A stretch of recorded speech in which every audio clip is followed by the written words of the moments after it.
Hello and welcome to this How to Study Skills video focusing on flashcards. As with all of the study skills, flashcards are based on three core concepts. Space practice. This is the idea that you space your study out over time, you do little and often. Interleaving. This is the idea that to maximize the ability to recall knowledge, you need to mix up topics. This also helps simulate the exam experience.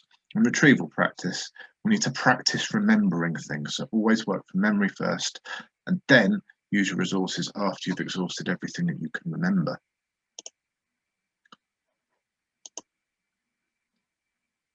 So for flashcards, you can buy you can use the pre-made flashcards, or you can just do these on a piece of paper or create your own pieces of flashcard. It really doesn't matter. They don't need to be beautiful.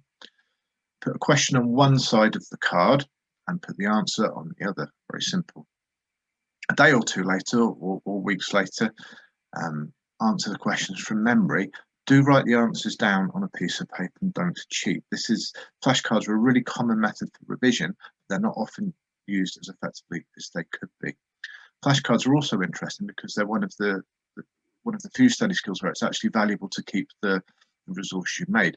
A lot of the other study skills, you don't need to keep the concept map or the how and why list that you've created, but it is often valuable to keep and store the flashcards so that you can come back to them and use them later.